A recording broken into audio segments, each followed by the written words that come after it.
యేసుక్రీస్తు ప్రభువు శిలువ మీద పలికిన రెండవ మాట. అందుకాయన వానితో, నేడు నీవు నాతో కూడా పరదైసులో ఉందువని నీతో నిశ్చయముగా చెప్పుచున్నాను.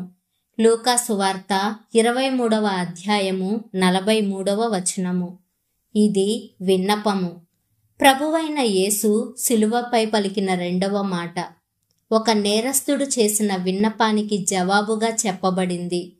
ఈ మాటను పలికేందుకు ముందు జరిగిన విషయములను పరిశీలిస్తే, ఈ నేరస్తుడు రక్షకునితో కూడా యెరూషలేము వీధులలో భారమైన తన శిలువను మోసుకుంటూ యేసుతో పాటు కపాలం అనే స్థలానికి చేరుకున్నాడు. అంతకు ముందు ప్రభువైన యేసును గురించి విని ఉండవచ్చు ఏమో కానీ మొదటిసారిగా యేసును చూశాడు. ఇద్దరు దొంగలు, ఏమాత్రం నైతిక విలువలు లేనివారు, హంతకులు. వీరు బరబ్బా స్నేహితులని, ప్రత్యేక రాజ్యస్థాపనకు పాటుపడినారని చరిత్ర చెబుతుంది. గొల్గొతా కొండ మీద యేసుతో పాటు ఆ ఇద్దరు దొంగలు ఎడమవైపు ఒకరు, కుడివైపు ఒకరు సిలువ వేయబడ్డారు. కుడివైపు ఉన్న దొంగ పేరు దిస్మాస్. ఈ పేరుకు అర్థం అస్తమించుచున్న సూర్యుని వైపు లేక ఆయన తేజస్సు వైపు తిరిగేవాడు అనర్థం. ఎడమవైపు ఉన్న దొంగ పేరు సిస్టాస్, అనగా శిలాహృదయుడు లేక అణచబడినవాడు అనే భావం వస్తుంది.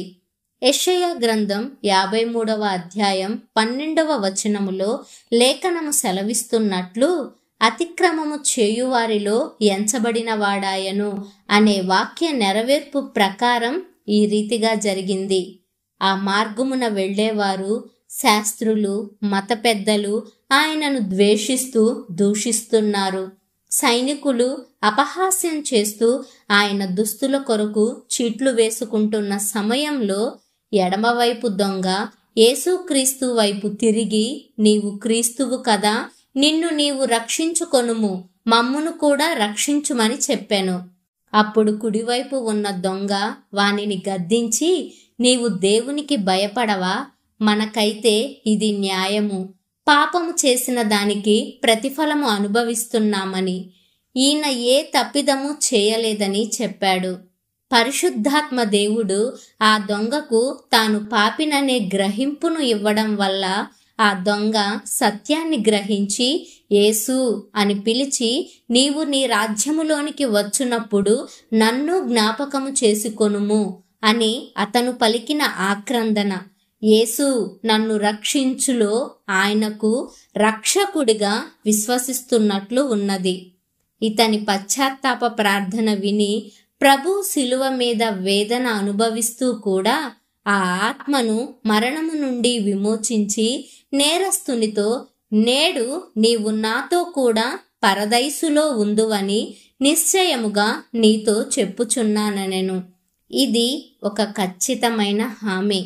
పరదైసు అనేది రక్షించబడిన వారు చేరుకునే స్థలమని, యేసు ప్రభువు వల్లనే పరదైసు ప్రవేశం అని అంటారు.